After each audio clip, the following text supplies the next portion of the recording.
Hello friends. आज जो हम लोग बात करने वाले हैं वो है आपका सेंटर बफर कपलर के बारे में।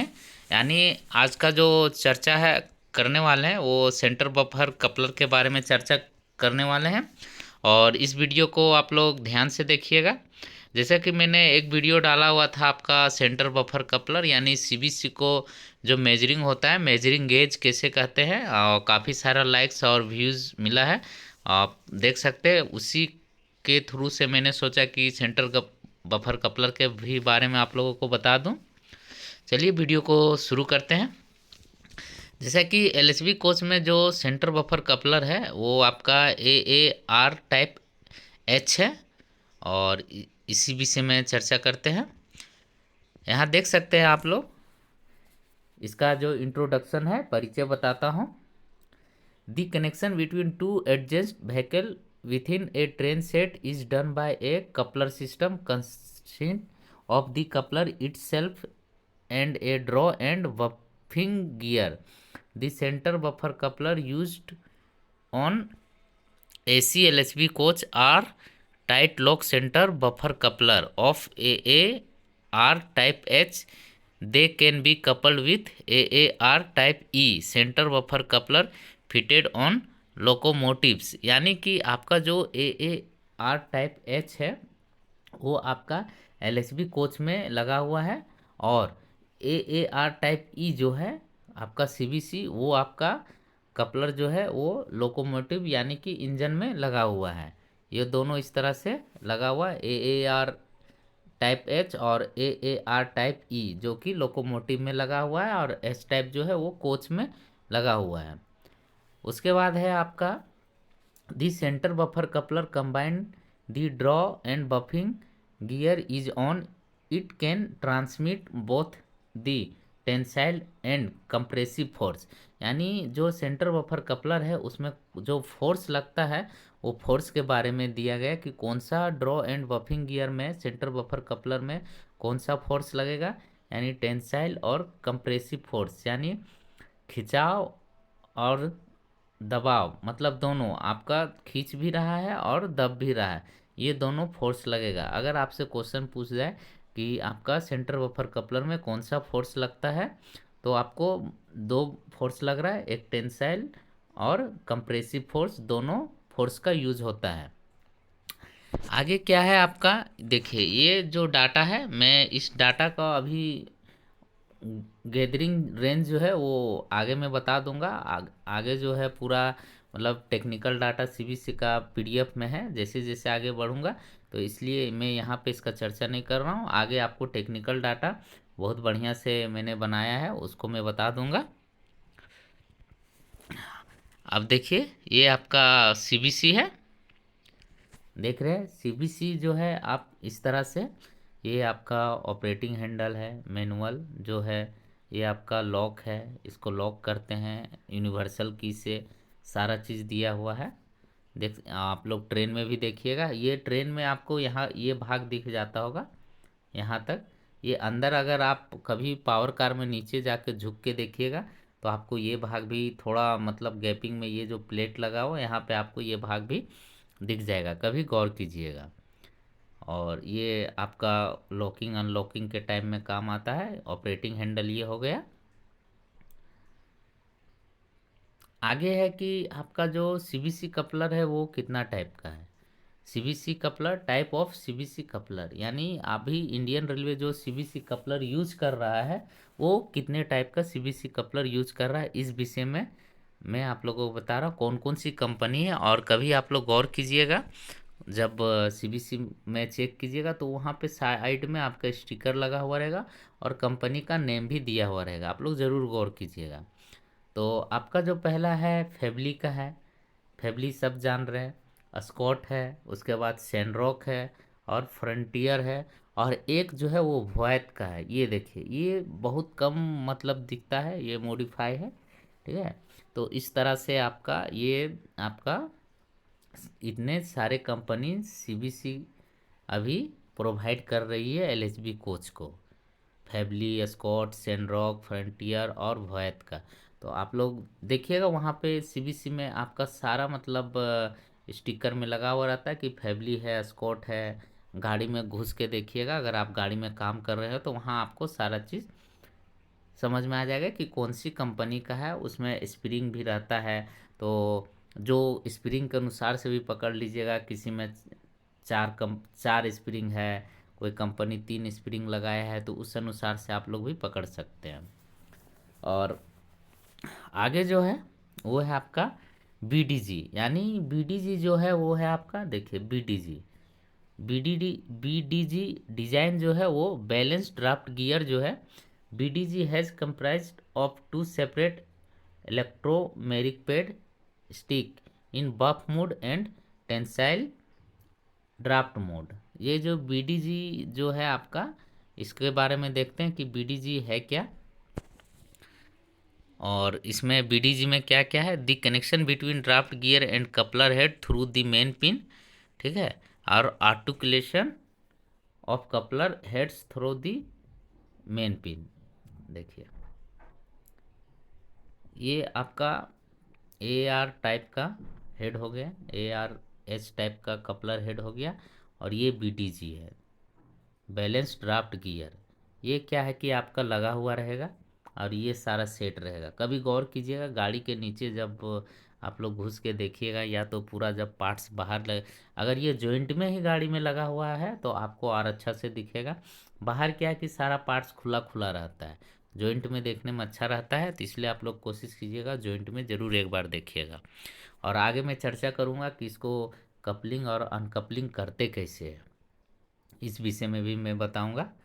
देखिए ये आपका बीडीजी है, और आर्टिकुलेशन इन कपलर एंड बीडीजी, यानी ये जो है किस तरह से रोटेट होता है, इसका भी एक डाया है, माप है, वो बना हुआ है इस तरह से।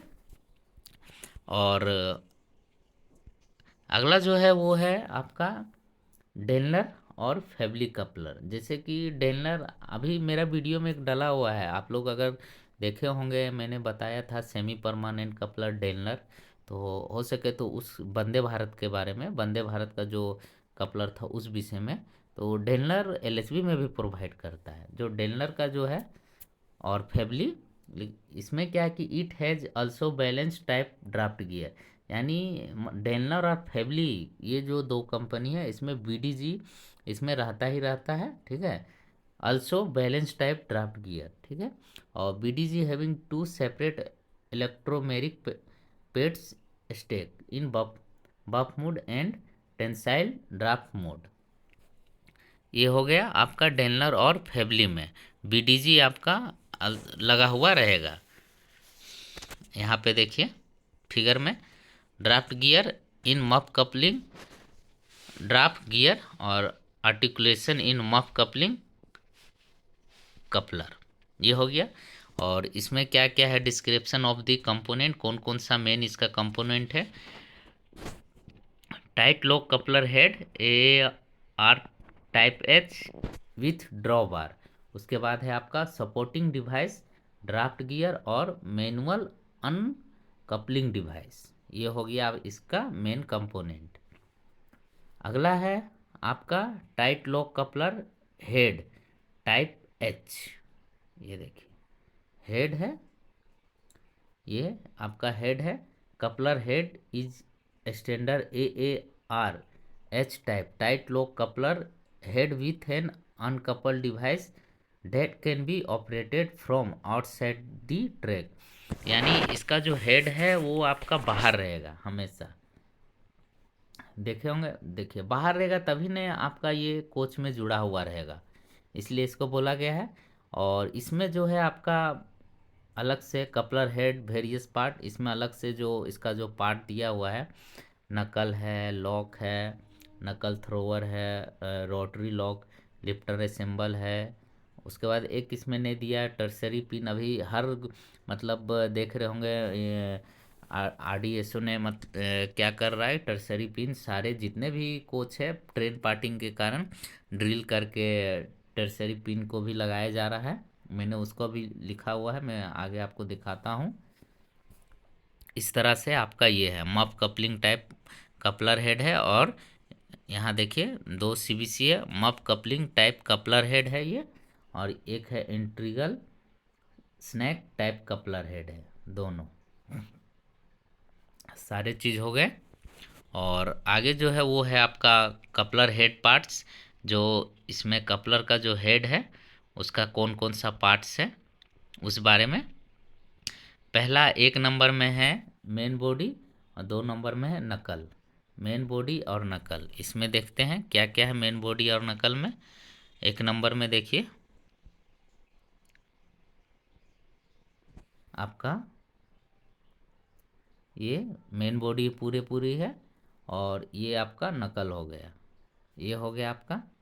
और अगला है लॉक 3 नंबर में, और 4 नंबर में है नकल थ्रोवर। 3 में आपका हो गया लॉक, देखिए ये आपका लॉक है, और 4 नंबर में आपका नकल थ्रोवर है, ये हो गया। और 5th नंबर में है आपका रोटरी लॉक लिफ्ट असेंबल, ये आपका पूरा असेंबल है 3 टाइप का, मतलब जितना भी इसमें रोटरी लॉक लिफ्ट असेंबल सारे हैं इसमें। और 6 नंबर में जो है आपका वो है वेयर प्लेट, ये देखिए ये वेयर प्लेट है 6 नंबर में। और 7 नंबर में जो है वो साइलेंट ब्लॉक है आपका, ये साइलेंट ब्लॉक देखिए यहाँ पे है 7 नंबर में। और 8 नंबर में है आपका स्प्लिट पिन फॉर नकल पिन, 8 नंबर में जो है स्प्लिट पिन फॉर नकल पिन है ये। और 9 नंबर में आपका दिया हुआ है वो है आपका नकल पिन, ये देखिए नकल पिन। और 10 नंबर में है सपोर्ट पिन फॉर नकल पिन, ये आपका पिन है सपोर्ट के लिए नकल में लगा हुआ रहता है। और 11 नंबर में जो है 11 नंबर में वो है आपका स्प्लिट पिन, और स्प्लिट पिन आपका एकदम छोटा सा यहाँ पे देख रहे हैं दिया हुआ है। और 12 में देखिए इसमें टर्सरी पिन दिया नहीं है, टर्सरी लॉक पिन अरेंजमेंट वो भी अभी ड्रिल करके लगा हुआ रहता है, जिसके कारण से अनकपलिंग बहुत कम होता है। इसलिए अभी जितने भी CVC है सब में मॉडिफाई करके टर्सरी पिन को लगाया जा रहा है। ये CVC का जो पार्ट्स है उस पार्ट्स के बारे में आप लोगों को बताया। और आगे जो है वो है आपका सपोर्टिंग डिवाइस में आप लोग देखे होंगे कि इस तरह से जो भी सपोर्टिंग डिवाइस है इसको सपोर्ट डिवाइस भी इसमें विथ वेयर प्लेट हो गया, सपोर्ट डिवाइस फ्रेम हो गया, आपका सारे स्प्रिंग हो गया, ये आपका सारा चीज़ इस तरह से इसके ऊपर आपका CVC रहता है। इसलिए मैं बारीकी ढंग से आप लोगों को बता रहा हूँ ताकि आपको CVC के बारे में अच्छा से मिल सके। और इसका मैं टेक्निकल डाटा भी बताऊंगा, अगला जो PDF आने वाला है कुछ देर में जो करूंगा टेक्निकल डाटा भी मिल जाएगा। सपोर्टिंग डिवाइस है, ये आपका ड्राफ्ट गियर है, ड्राफ्ट गियर यानी इसको BDG भी बोल सकते हैं, बैलेंस ड्राफ्ट गियर जो है वो आपका देखिएगा कोच के अंदर स्टॉपर का rear stopper of under frame pocket and there is no relative movement between the draft gear H housing and these stoppers, ये स्टॉपर्स का भी काम करता है, अंदर में जाके वो जुड़ा हुआ रहता है। इसको एक बार कभी आप लोग नीचे कोच में जाके देखिएगा। और यहाँ पे जो भी इसका मेन पार्ट्स है आपका बैलेंस ड्राफ्ट गियर का BDG major component, stack of 5 से 2 electrometric pad in compression and 3 से 1 in tensile mode which vary from make to make. उसके बाद PA6 बुसेस है, और फ्रॉक एंड एच हाउसिंग है, high thrown fort main bolt है। उसके बाद rear stopper and plate main round nut है। ये सारे चीज़ आपको वहाँ पे मिल जाएंगे, स्टॉपर का काम कर रहा है। और अगला जो है वो है आपका मैनुअली अनकपलिंग डिवाइस, इसको अनकपल कैसे करना है। और मैनुअली अनकपलिंग करने के लिए आप लोग देखे होंगे सबसे पहले करना क्या है, the manual uncouple device combination of level and rod, the manual uncouple device mounted on side near end wall of coach connecting the uncouple machine. इसको मैनुअली करने के लिए आपको करना क्या है कि ये जो रॉड है इसको पहले जो भी कपल है उसको खोलना है, और ये जो हैंडल है इसको 90 डिग्री में रख के उसके बाद उठाएंगे। उसके बाद ये फिर आपका जो लॉक है वो खुल जाएगा। इससे पहले क्या कि अभी टर्सरी पिन लगा देता है, तो उस पिन को आपको पहले निकालना, उसके बाद ये ऑपरेटिंग हैंडल को यूज करते हुए मैनुअली आपको अनलॉक करना है। अब यहाँ पे जो है आपका वो टेक्निकल डाटा आ गया। इसमें क्या है आपका टेक्निकल डाटा में, ये देखिए ये मटेरियल कौन सा है, AAR स्पेसिफिकेशन M201 ग्रेड ई, और कंप्रेसिव स्ट्रेंथ यील्ड जो है वो 2000 KN है, और टेंसाइल स्ट्रेंथ 1000 KN है, और कपलर का जो लेंथ है वो 10-30 mm है। इसका जो लेंथ है वो from pivot to coupling line 10-30 mm है। और उसके बाद आपका टॉर्सनल स्ट्रेंथ 135 KN है, और इसका जो कपलर हेड का वेट दिया हुआ है 230 kg अप्रोक्स, और कपलर असेंबल का जो वेट है 600 kg अप्रोक्स है। अब देखिए यहाँ जो मैक्सिमम पूछा जाता है, वर्टिकल गैदरिंग रेंज जो है ±90 mm है, और हॉरिजेंटल गैदरिंग रेंज ±110 mm है, और आपका जो कर्व नेविगेशन है वो 175 M है रेडियस, और वर्टिकल आर्टिकुलेशन ऑफ कपलर ±4 से 7 इन डिग्री है, और हॉरिजेंटल जो आर्टिकुलेशन ऑफ कपलर है वो 10 से 18 है। अगला जो है वो है travel of draft gear buff compression. आपका देखिए कंप्रेशन है, यानी कि जो दबाव है उसको आप 90 mm तक, और टेंसाइल जो है वो 58 mm। ये जो क्वेश्चन है यहाँ से आपका कभी कभी पूछ देता है, इसलिए आप लोग ज़रूर रखिएगा। कंप्रेशन जो है आपका कितना रहेगा 90 mm, टेंसाइल 58 mm, और वर्टिकल जो गैदरिंग रेंज है वो ±90, और हॉरिजेंटल गैदरिंग रेंज 110 mm होता है। अगला है ड्राफ्ट गियर कैपेसिटी, वो 20 KJ यानी जूल है, और पर कंप्रेशन पर लोड है वो 10 KN है। उसके बाद कपलिंग एंड अनकपलिंग का जो है उसके बारे में है कि किस तरह से आप इसको कपलिंग करना है। तो कपलिंग करने के लिए जो दिया गया है आपका सबसे पहले तो गैदरिंग रेंज हॉरिजॉन्टल और वर्टिकल जो था वो रहना चाहिए, जैसे कि हॉरिजॉन्टल 100 ±10 रहना चाहिए, और वर्टिकल आपका ±90 mm रहना चाहिए। उसके बाद क्या है कि कपलिंग करते समय आपका जो गाड़ी का स्पीड है वो 2 से 3 km/h रहना चाहिए। उसके बाद 1 किलोमीटर डिस्टेंस में आके रोक के उसके बाद सारे गैदरिंग रेंज को अलाइनमेंट पोजीशन में करके सारा चीज़ कपलर को देखना है। उसके बाद आपको 3 किलो आपको जो गाड़ी है 3 किलोमीटर अप्रोक्स स्लोली ला के उसको कपल करना है एडजस्ट करके। उसके बाद आपका जो साइन है टेल साइन का जो देखना है आपका, देखिएगा आपका भी टाइप का बन जाएगा वहाँ पे इस तरह से। देखिए यहाँ देखिए आपका भी टाइप का बन जाएगा, या तो फिर आपका जो ये होल है वो पूरा आर पार एकदम इक्वल समान में दिखेगा। इस तरह से आपको लॉकिंग करना है। और अनलॉकिंग करने के लिए जैसे मैंने आप लोगों को अनलॉकिंग का पहले ही बताया था कि आपका जो हैंडल है उसका जो पोजीशन है पूरा 90 डिग्री में रखना है। 45 डिग्री इस तरह से रखिएगा तो बहुत कम चांस है अनकपल होने का। और अनकपल करने से पहले सबसे पहले तो आपको टर्सरी का जो पिन है उस पिन को निकालना है। उसके बाद मैनुअली जो लॉक है उसको यूनिवर्सल की को लॉक को खोलना है। उसके बाद हैंडल को उठा के उसको 90 डिग्री में रख के आपको अनकपल करना है, जिससे कि इजी वे में आपका अनकपल हो जाएगा। और इसका जो पार्ट्स जो लिस्ट है कौन कौन सा पार्ट है वो तो ऊपर भी बताया मैंने आपको 12, यहाँ भी सेम वही सारे चीज़ हैं आप लोग देख सकते हैं। Coupler head, knuckle lock, knuckle thrower, rotary lock, lift assemble, knuckle pin, support pin, knuckle सारे चीज़ वही है। Knuckle main pin, support pin, knuckle main pin, silent plug, wear plate और टर्सरी लॉकिंग पिन अरेंजमेंट, ये सारे चीज़ें। Thank you दोस्तों, अगर वीडियो आपको पसंद आया हो तो चैनल को ज़रूर सब्सक्राइब कीजिए और दोस्तों के साथ भी शेयर कीजिएगा। और हो सके आपको जिस भी टॉपिक का वीडियो चाहिए तो कमेंट बॉक्स में ज़रूर लिखें ताकि मैं उस टॉपिक पे वीडियो आप लोगों के लिए बना सकूं।